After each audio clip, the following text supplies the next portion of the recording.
Tingnan niyo ang katabi niyo at hindi niyo na napakatamis na rin. Sorry po. Sorry po, akin nga po. Ay! Newcomer! Newcomer! Red lady! Eh, dati na yan. Yan yung answered prayer. Binabalik ninyo. Lahat ng sana rito. Masakit po. Pero hindi na muna nakarating dito. Amen. Welcome ulit. Hindi lang ito dapat sabihin ito ay isang balasa na sa ating Diyos ay patuloy natin hanapin ang Diyos. Amen. Isa pa palakpakan natin ang Diyos. Hallelujah! Amen. Hallelujah. At nagigita tayo. Nilalamig. O mas mainit pa ang pagmamahal ng Diyos sa bawat isa sa atin dahil Sobrang. nalilungkot tayo sa panambahan ng ating Diyos. Amen. Kaya ako, lalapit na eh. Amen. Kaya sa mga oras na ito ay Salamat po mamaya. ito ay patuloy na nalulunod dahil inunan niyo ang kanyang kahilan. Inunan niyo ang kanyang presensya. Kaya ang gusto ay patuloy na nadadala at nalulugod sa inyo at patuloy na mararanasan natin ang kanyang pag-ibig. Amen. Sa mga oras na ito ay ating pong pag-aaralan ang kapakanan. Sino dito may takot? Ano ang pinaka-bagay sa buhay mo na kinakatakutan mo? Ano? Meron mga phobia. May phobia ako sa ano eh. Sa astrophobia. May phobia ako, may takot ako sa malawak na tubig. Gagaya ng dagat. Gagaya ng dagat. At mga ilog na yan. Kasi nalulog ako minsan. At sa atin, ano ba ang kinakatakutan natin sa bawat isa in general? Diba? Natatakot tayo ng kamatayan. Amen? Natatakot tayo. Pero ito ang sabi ng ating Diyos. Alam mo, ang takot ay ito ay handa para tayo ay pagkakain ng Diyos. Ang ating pag-aaralan ay nasa 2 Timoteo, Kapitulo 1, versikulo 7. Sabi dito, kapagkat ang Espiritong ibinigay sa atin ng Diyos ay hindi Espiritu ng kahinaan ng loob o takot, kundi Espiritu ng kapangyarihan, pag-ibig at pagpipigil ng sarili. At ito ang pala ng kanyang banal na salita, tayo po sumadali ang panalangin, Panginoon Diyos namin, na nakatunghay sa bawat isa sa amin. Tunay na Lord, na kami ay narito upang ikaw ay parangalan, ikaw ay aming dakilain sa mga gawa mo na patuloy na aming nararanasan ang pag-ibig mo, ang pagtutog mo, Panginoon, ang mga magpapalang espiritual, lalapit ang piskal, Panginoon. Kaya sa mga oras na ito, patawarin niyo po kami patuloy na paghabihan mo ang lugar na ito, ang mga pusong isipan namin upang maranasan namin, Lord, na kami, Panginoon, ay tunay, Panginoon, na walang takot sa aming mga puso. Kaya sa iyong mga kamay ay patuloy na pinagkakatiwala namin ang gawain na ito, ang salita mo, na siyang daluyan ng pagpapala ako na iyong likod o yung mo lamang sa iyong karangalan. Sa pangalan ng Panginoong Jesus at pagkakisan ng Banal na Espiritu Santo. Amen. Amen. Ang takot, sabi na dito, hindi galing sa Diyos. No? At ang takot ay nasa isip lang. Di ba? Kaya dito, sa ating buhay Kristiyano ay nararamdaman natin ang biyaya ng Diyos. Ano ba yung biyaya? Ang grace of God. Ang Diyos ang ibaya. Ang biyaya ay mga bagay na hindi mo dapat tanggapin pero tinanggap mo. Yan ang grace grace of God. Yan ang biyaya na dapat ngayon tayo ay nasa impyerno. Pagdating ng panahon, pero ngayon pa lang, ay tayo pinag-prepare na ng Diyos sa kanyang kalangitan na kung saan doon tayo ay talagang itinalaga. Kaya sa ating buhay ay meron dalawang uri lamang ng emosyon. No, dalawang uri ng emosyon dito sa ating puso na kung saan ang emosyon na yan ay iba't iba ang ating nararamdaman o kaparaanan para natin ito maramdaman. Depende yun kung gaano ka-emotional. Sino dito emotional? Kung di bagay lang umiiyak. Kung di bagay lang nagtatampo. Hindi. Kaya, ang mga bagay na yun, dalawa lamang, ang ating klase ng ating emosyon. Yun ay takot at ang isa ay pananampalataya. Ang takot at ang pananampalataya. Kasi dito, ang takot ay isa sa mga gawa ng kaaway laban sa mga Kristiyano.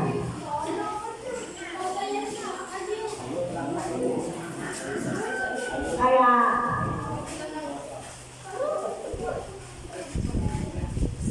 sabi dito, ang takot ay isa sa mga greatest o pinakamatinding sandatan ni Satanas para sa mga Kristiyano.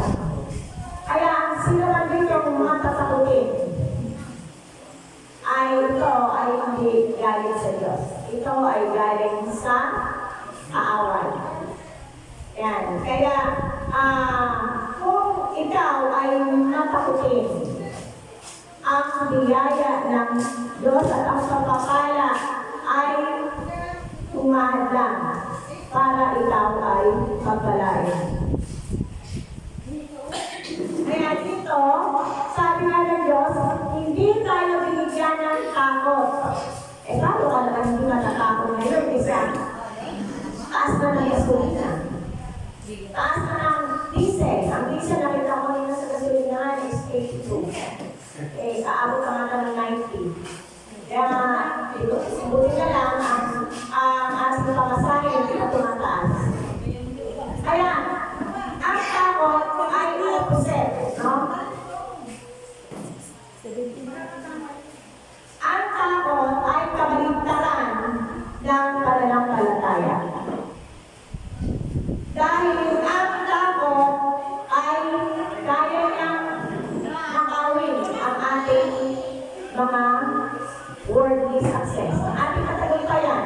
Ang takot ay kaya niyang nakawin sa ating mga karir, diba? Kung matakutin ka, kung ikaw ay kanina ang loob mo, ito ay nanakawin sa iyo.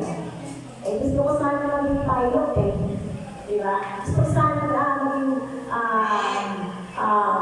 flight stewardess o ano pa man, pero natatakot ako diba? May takot tayo. Kaya ito minsan ay nagbibigay sa atin na hadlang o ninanakaw niya ang ating pagiging progresibo. Ay ang takot ay ninanakaw din niya ang ating spiritual na katagumpayan. Kaya ang ating buhay ay pagpuno ng takot, walang mangyayari sa atin. Dahil pag ito ay ating pinairal sa ating puso't isipan, tayo po ay hindi nagiging stagnant, no? Iba sa Tagalog stagnant, hindi tayo uusad. Kaya dito, ang pananampalataya ay nagiging epektibo lang ito kung walang takot. Kaya sabi nga ng mga Kristiyano ay dapat ang iyong faith is greater than your fear. Dapat yung pananampalataya nyo ay mas mataas kesa mga takot ninyo. Kaya dito ay ang takot ko ay tatlong uri yan eh. No? Yung minsan, stress ka, takot ka, di ba? Stress ako ngayon, ang dami kong problema sa trabaho ko. Stress ako kasi wala akong pang bukas, wala kaming pangkaya sa bahay, wala nag-renta. Stress ako. Stress ka lang. Pag second level na nun, anxiety na. Kapag hindi mo na pigilan yung mga insecurity mo, pagkakaroon na ng anxiety. That's the second level ng takot eh. Kaya ang anxiety naman, ito nagiging nagkakaroon ka na ng nervyos. Panic attack na ito. At pag hindi mo pa ito hindi mo pa ito makontrol, no? Ang mangyayari ay pupunta na yan sa depresyon. At pagkatapos ng depresyon, anong mangyayari? Wala nang hope. Kaya maraming tao ngayon hanggang kukulit ng suicide. Pero, pag ikaw ay may takot sa Diyos, pag ikaw ay may takot sa Diyos, alam mo ang salita ng Diyos, kaya nasabi dito, ang Diyos ay hindi niya tayo binigyan ng espiritu ng takot, kundi espiritu ng kapangyarihan at sound mind. Ibig sabihin, matinong kaisipan, kontrolado, self-control ang isip mo. Hindi ka naapektuhan sa anumang bagay sa paligid mo. Amen. Kaya ang ating pag-aaralan ngayon is the title, Three Spirit Given to All Christians. Ang tatlong spirit, para mapagtagumpayan natin yung takot na yan. Kaya po, alam nyo, ang takot ay tunay na nagpapalisado sa ating buhay pananampalataya. Kaya dapat po ang takot ay pupulin natin yun. At dahil para ang ating mga pananampalataya, no, ang pagpapala ay mararanasan natin. Kaya, minsan, takot kang magpupit ng buhay mo. Takot ka na sumamba. Dahil basta ka maapektuhan yung trabaho mo. Takot ka na mag-invoke ng kayamanan mo sa iglesia. Dahil ang ulit lang yan. Takot ka na magbigay ng mga talento mo. Kaya paano ka uusad, paano ka pagpapalain dahil ang Diyos po ay tunay na sabi nga, kailangan meron kang courage. Meron kang courage o katapangan sa buhay Kristiyano mo dahil ang Panginoon ay tunay na hindi lang, hindi bagay lang ang binigay sa atin. Buhay niya. Amen. Buhay niya ang binigay niya para tayong lahat ay magkaroon ng buhay ng kabuhay-buhay. No? Yan, chapter 10, verse 10.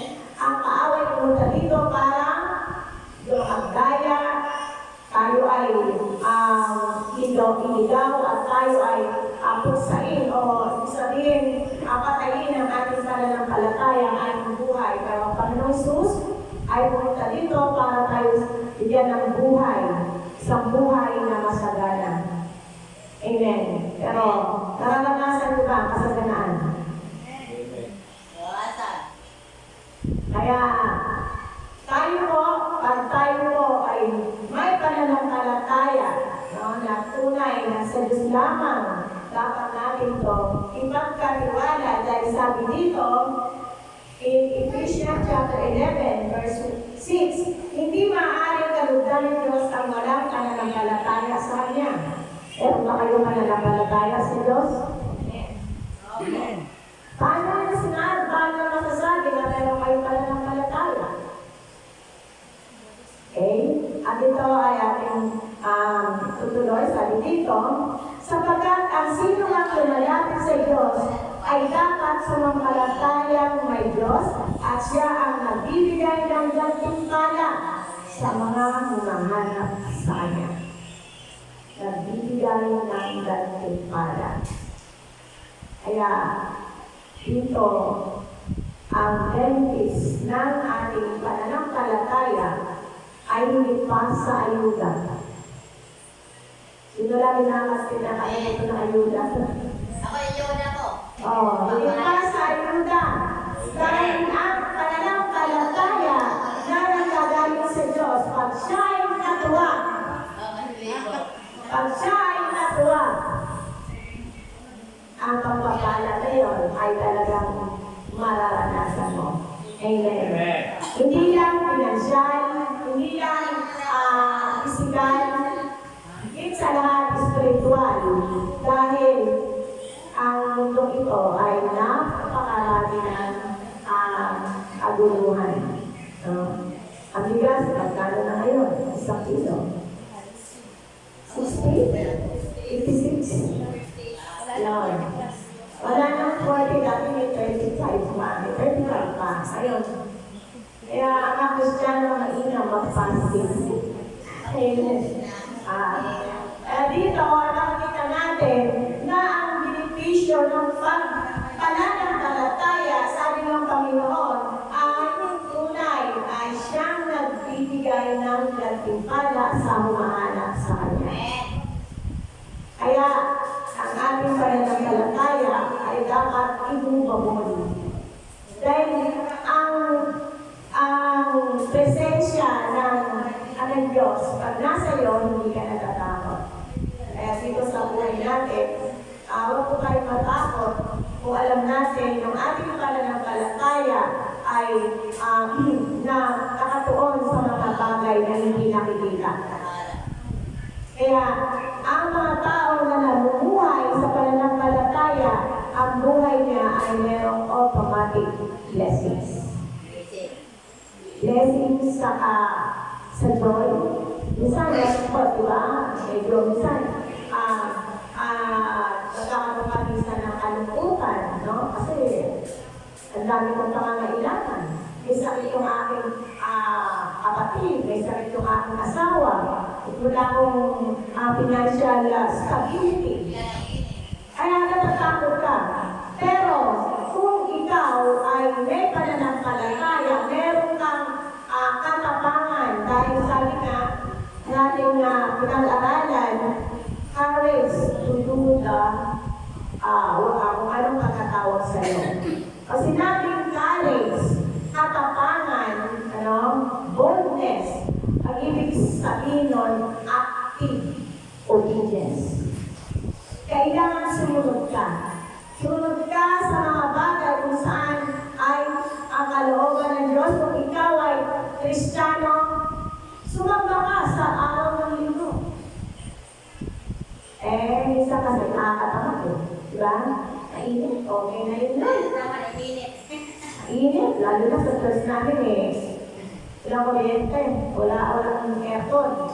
Ang pastor, wala punta kasi yung kierno. Lalo mainit doon. Diba nga?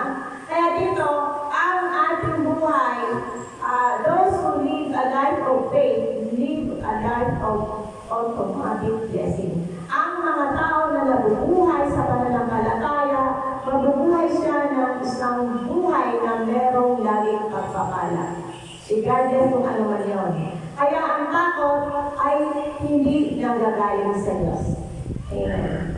Kagaya ng isang Sunday, na nakaraan na ang buhay ni Gideon. Diba? Nakita natin si Gideon ay talagang kumbaga sa mga luwag.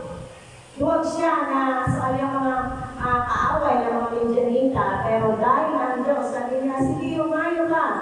Mighty warrior. Dakilang mandirigma ng panahon na yun. Sabi nga ni Gideon, bakit ako magiging na mandirigma? Ako ang pinakahamak sa lahat ng ibig ng Israel. At ako ang pinakamahina. Pero siya'y naging malakas, siya'y sumunod sa Diyos at doon nakita the key. Ang pagsunod ay isang susi para ikaw ay magtagumpay sa bawat laban ng buhay. Sino dito walang laban? Walang pinagdadaanan. Simple lang yan. Nagdadaanan ang nagdadaanan. Kaya ayaw ka na nagdadaanan. Simple ka lang. Pero, Nagdadaanan. merong pinagdadaanan. Ano? Dahil hindi mo malaman kung may pinagdadaanan ka. Level up yan. Nagdaanan na yun yun. Yun doon. Ano tama yun yun? Ano sa pupunta yun? Tama. Kaya, pag ikaw ang pananampalataya mo ay malalim. No? Parang mustard seed. Makikita natin, anumang bagyo ng buhay mo, nakatayo ka pa rin at hindi halata na walang laman ng iyong isa. Hindi halata na meron kang pinagdadaanan. Hindi halata na ikaw malungkot. Dahil ang iyong pananampalataya sa Diyos ay gano'n na lang na nalalaman natin yung mga trials na yan ay isa lamang itong bagay na pinagdadaanan ng lahat. Pero hindi naman ito tatambay. No? Hindi naman niya mag-stay kung ang buhay mo ay laging nakakonekta sa Diyos. Amen. Kung lagi kang nakakonekta sa Diyos, mag-pray ka lagi o mag-pray ka lamang pagdating ng merong kasulikanin. Mag-pray ka lamang kung ikaw ay may problema o may pangangailangan. Hindi dapat gano'n, ano? Kasi ang panalangin ay yun talaga, kumbaga sa mga gadget, iyon ang ating battery para tayo mabuhay. Kasi ang panalangin, communicate ka sa Diyos. Sabi mo, Lord, salamat. Hindi lang, Lord, kailangan ko to. Diba sabi mo, lalo na pag alam mo ang salita ng Diyos, ang Diyos po will honor your prayers. Pag sinabi mo, Lord, tulungan po ako, kailangan ko ganito, kailangan ko na matapos ang mga bagay na pangangailangan mo. Lord, sinabi mo na hindi ko ko iwan, hindi mo ko papabayaan. I have faith in you, Lord. At pag ikaw ay taimtim at patuloy na ang kalooban ng Diyos, ang kanyang pangako ay yung ginagawa ang iyong panalangin ay ito'y i-honor ni Lord at ibibigay sa iyo. Amen. Kaya sa aking karamdaman, hindi po yan ay walang imposible sa Diyos. Kaya ang ating pananampalataya ay dapat isa po ito para tayo ay ipagod ng Diyos. Kasi pag wala tayong pananampalataya, ay tayo po ay wala tayong tapang na harapin ang lahat ng hamon ng buhay sa mundo ito. Kaya sa buhay natin, ang takot ay hindi nagagaling sa Diyos. At ang lahat ng magandang bagay, ang mga kailangan natin, lahat ng magandang bagay at mga perfect, no, na mga bagay ay galing sa ating Ama sa langit. James chapter 1:17, Santiago 1:17. Kaya sa buhay natin, takot pa ba kayo ngayon? Hindi, matapang ako. Maraming klaseng takot. Kaya, ang takot mo ay hindi galing sa Diyos. Kaya sabi nga dito, sa buhay natin, ay binigyan tayo ng Diyos na the three spirit, kung saan ay ating itong malabanan sa mahadlang na takot sa buhay natin. Ano ito? Number one, habang ng ating introduction, ay na ako magsasabi ng 3 points. The three spirits given to all Christians, number one ay power. Diba? Ang Diyos ay hindi tayo binigyan ng espiritu ng takot. Hindi galing kay Lord John. Pero binigyan tayo ng espiritu ng sa pangyarihan. No? Sabi dito sa James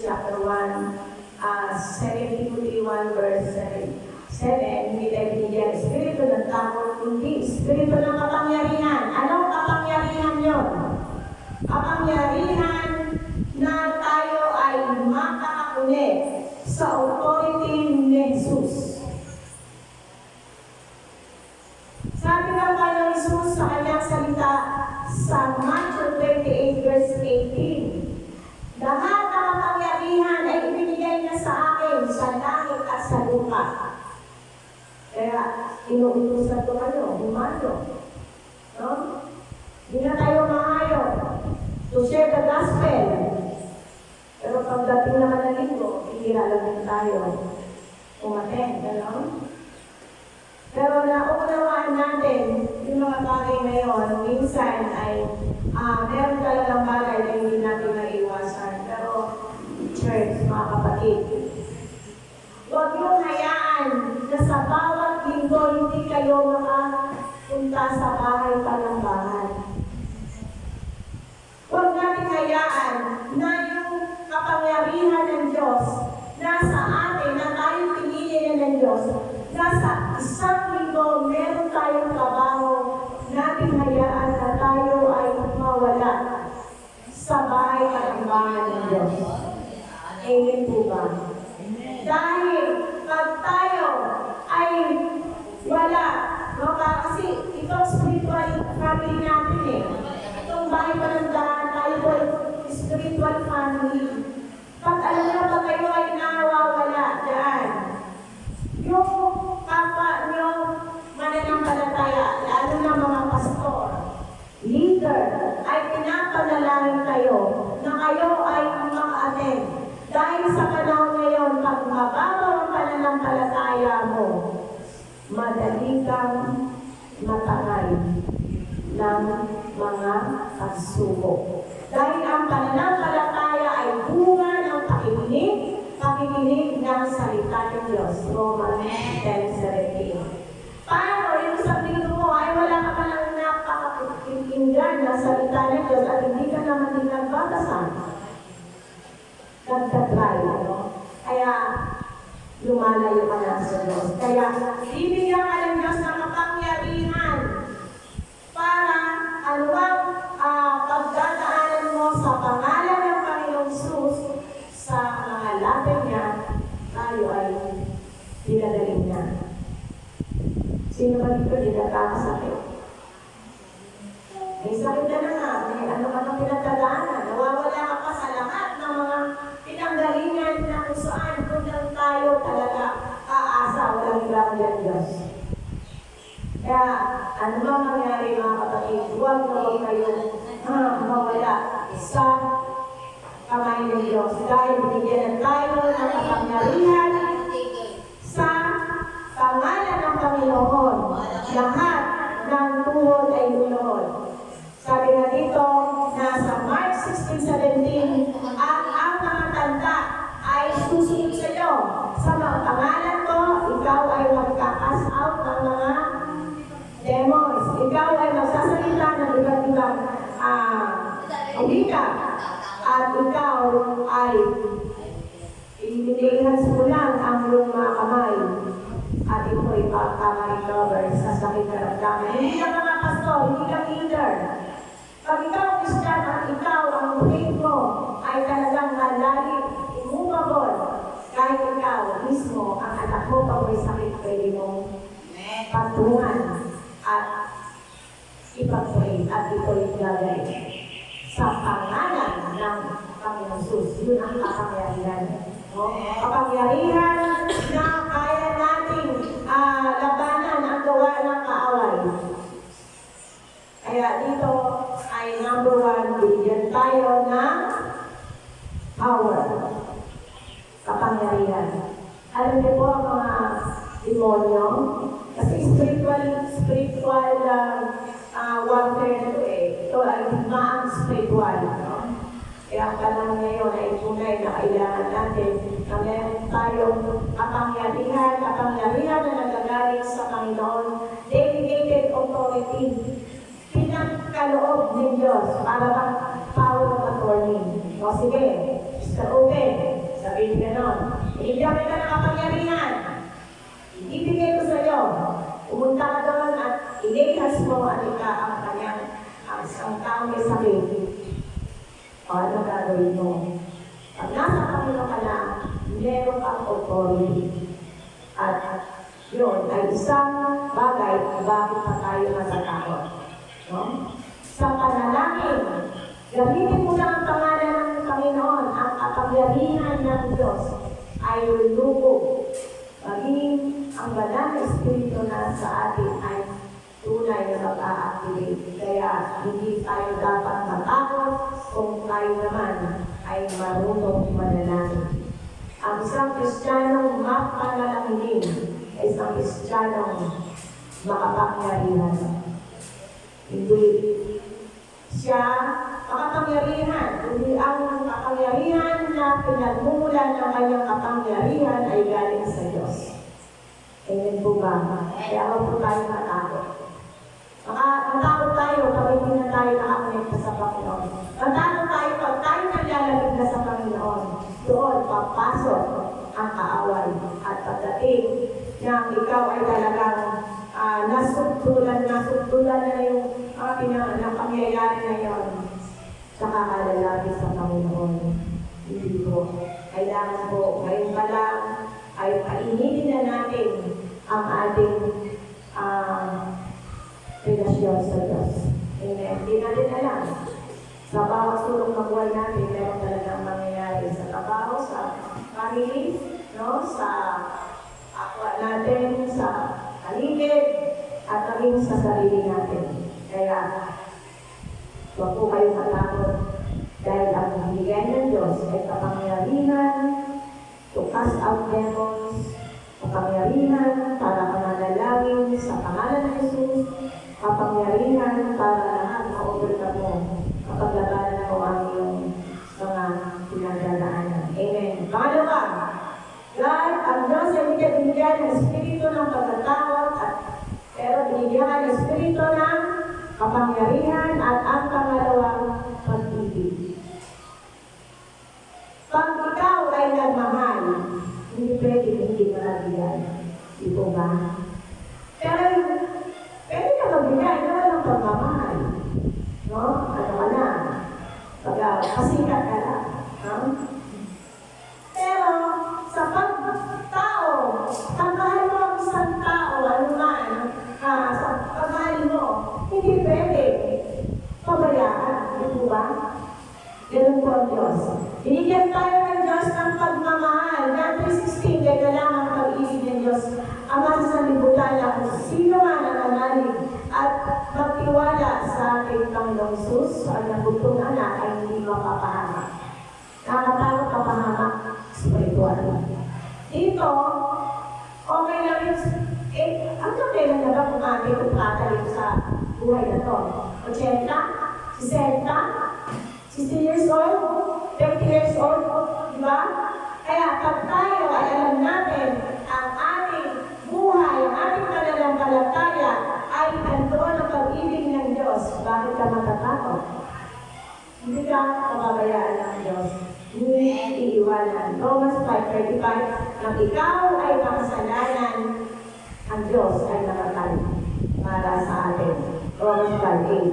At kung ang pag-ibig ng Diyos wala makapaghiwalay sa atin, pag-hirap ba? Sakit karamdaman ba? Sa Romans 5:35, wala makakapaghiwalay sa atin sa pag-ibig ng Diyos. Mararamdaman natin ang stubborn na bulan. Hindi kanyang tatantanan hanggang lumayo ka man, ikaw ay kanya pa rin sisikapin mapalapit sa Kanya. Amen. Nasa inyo na lang yun kung lalayo kayo. Kasi ang Diyos ay ulitin tayo ng choice.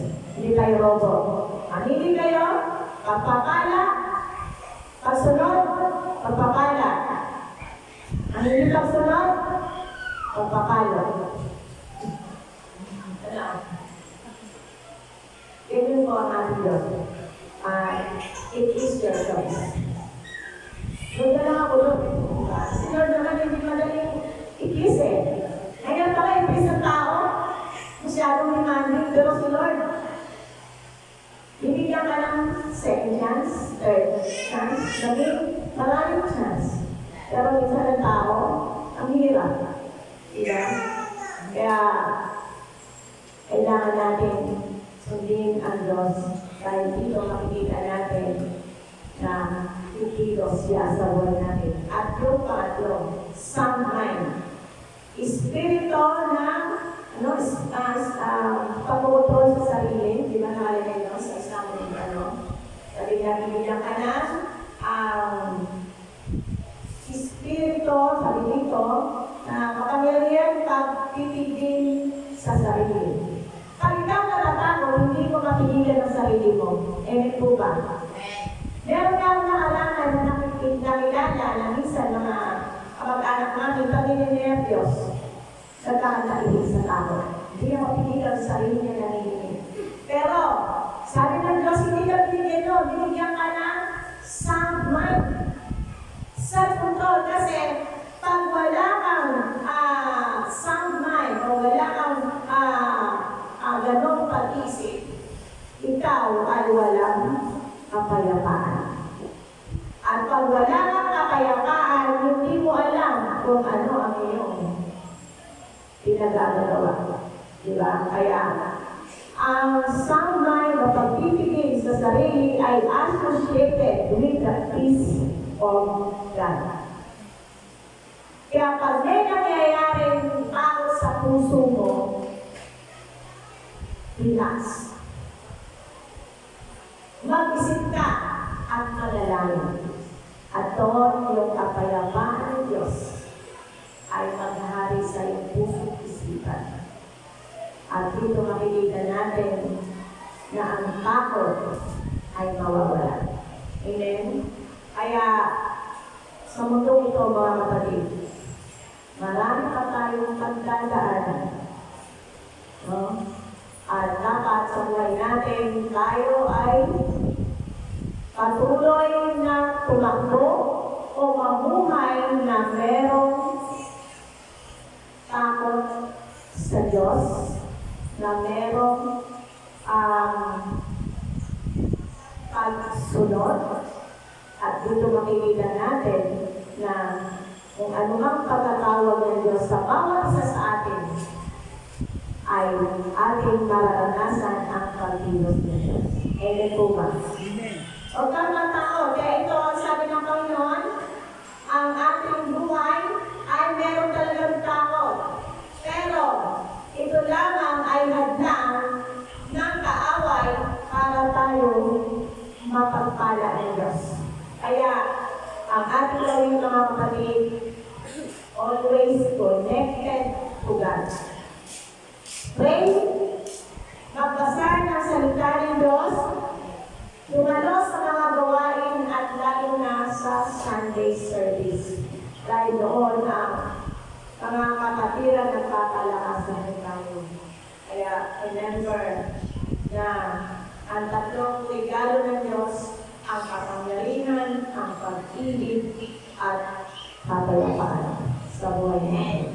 Amen. Lapakan po natin. Yung lakas mo galing sa Diyos. Yung talento mo galing sa Diyos.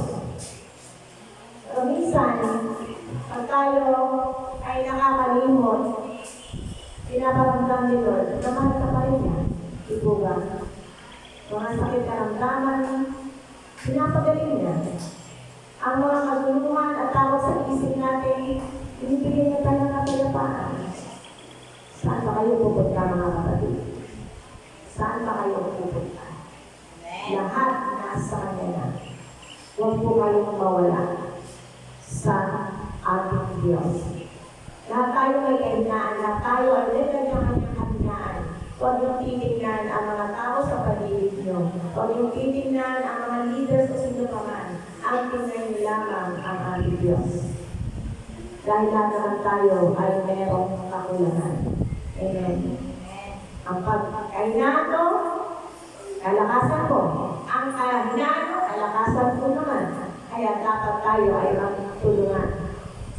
At tayo ay patuloy na sumunod ang mamahalan at tutulungan anuman ang nangyari ay patuloy pa rin ang biyaya ng Diyos ay ating mararanasan. Amen po ba? Amen. Kaya huwag po kayo matakot. Matakot lang kayo pag nawala na kayo sa kamay ng Diyos. Dahil ito ang masaklat na mangyayari sa atin pag wala na tayo sa Diyos. Dahil sa Diyos, lahat ay walang imposible. Kaya tayo po ay patuloy na sumunod sa Diyos na merong katapangan, merong pananampalataya at nakikita natin ang buhay natin. Ang problema ay nasa taas ng problema. Ang problema paano ang problema sa atin. Amen po ba? Ganon na Diyos. Tayo po ito. Hallelujah. Panginoon, maraming salamat dahil alam po namin, O God, na ang iyong pag-ibig ay patuloy na bigay sa amin para kami ay patuloy na nasa iyong mga kamay.